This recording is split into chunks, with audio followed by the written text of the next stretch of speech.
What is up, YouTube? It's your boy ohflarehd, and today we're going to be doing part 2 of the YouTube background tutorial. Now, in the first part, which I released last night, we made our text, which is actually looking really nice. It looks just how we want it.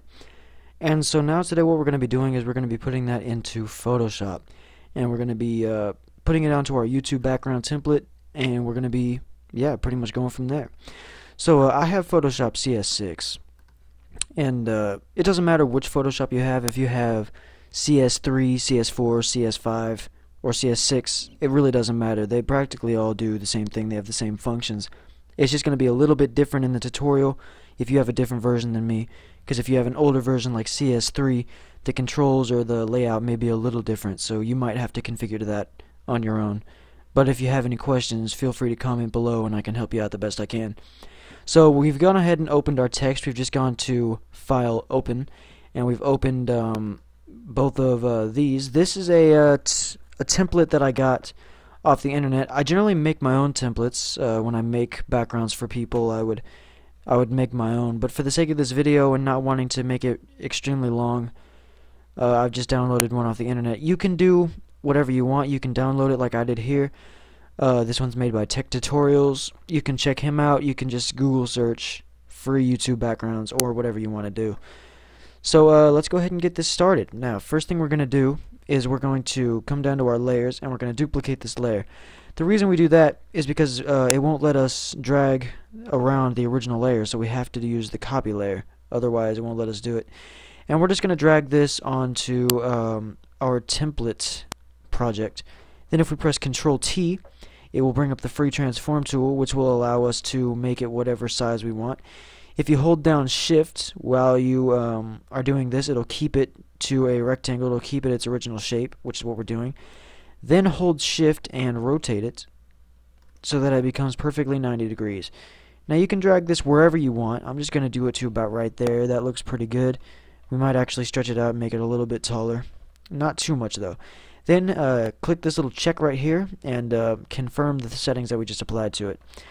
Now if you want, you can put the text on another layer. We can go ahead and duplicate that layer, drag it over, Ctrl-T, hold Shift and rotate it 90 degrees the opposite way, and it should allow us to put it on the other side right here. So let's just do some fine adjustments and make it look how we want it. Click that check again, and now we have our text on the sides. It looks very nice.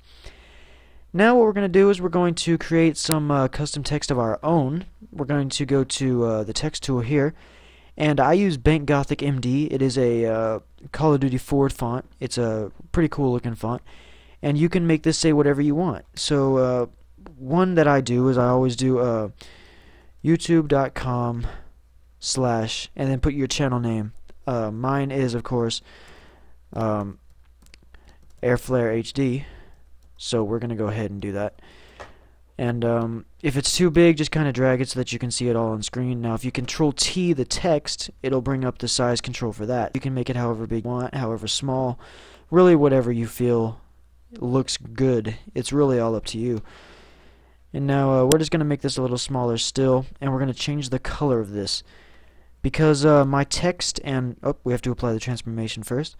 But since my text and background are all green, we're going to make this a shade of green. So let's just go to greens and let's find something a little dark, but not too dark. So we found this kind of, I don't know what you would call it, like jungle green kind of. We're going to go ahead and Control-T that, sorry. And we're going to rotate that 90 degrees as well. And depending on what side of the screen you're going to put it on, oh, you're serious, is going to be what direction you rotate it in. So since I'm putting it on this side, we're going to have it so that the text is facing to the right. And we're just going to drag this and put it here because I think that's where it's going to look the best. Now if you hold down Control while you do this, it'll let you make more minor adjustments to where you place the actual text. So that's looking pretty good right there. And we're going to put one more piece of text. So we're going to go to New Layer, and we're going to get our text tool one more time, and we're going to make this say subscribe. So And you can put a little exclamation point if you want. It's really whatever you want to put. It doesn't have to say subscribe. It's just that that's what I normally do. So again, Control T and rotate at 90 degrees. Now we're going to drag this one over here and just kind of put it right there, just chilling, just like that. Alright, now it's looking pretty good. Go ahead and accept that. And what I like to do is sometimes that the text color doesn't perfectly match the background, so one thing that you can do is find the two layers that you put the text, like the airflare text, the one that we made in C4D, and I can't really see all this because my recorder is blocking it. But if you go up to, sorry about this, if you go up to edit, or image, sorry, and adjustments, then you can adjust the brightness and contrast. So we're going to do that real quick.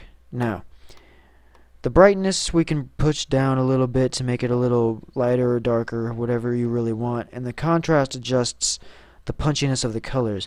So since this is a pretty vivid background, we're going to bump up the contrast a bit. And so you see how much better that makes it look with the background than what we had over here.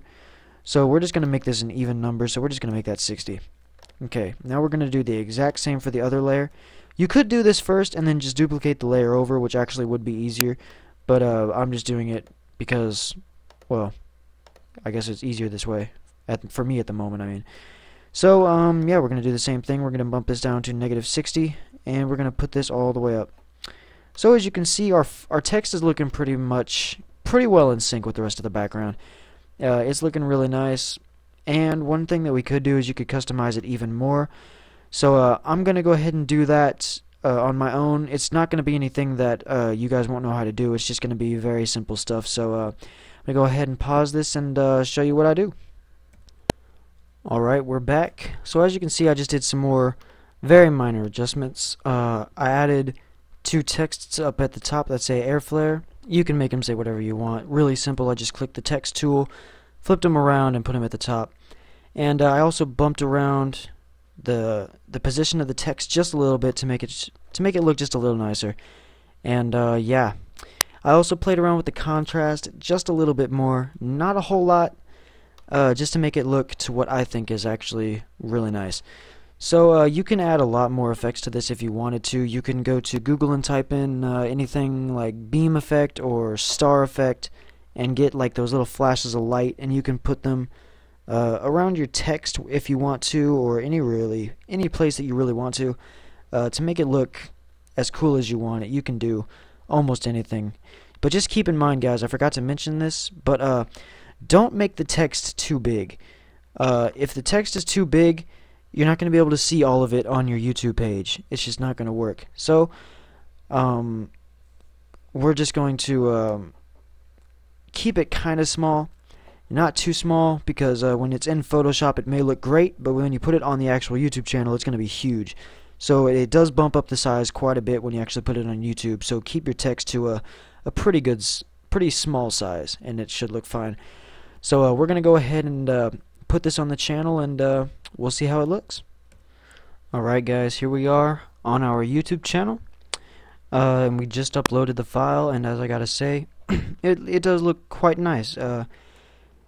When you upload more videos and this little section here gets longer, it will reveal the rest of the logo, but for now, since I don't have a lot of uploads or activity on my channel because I'm new to this,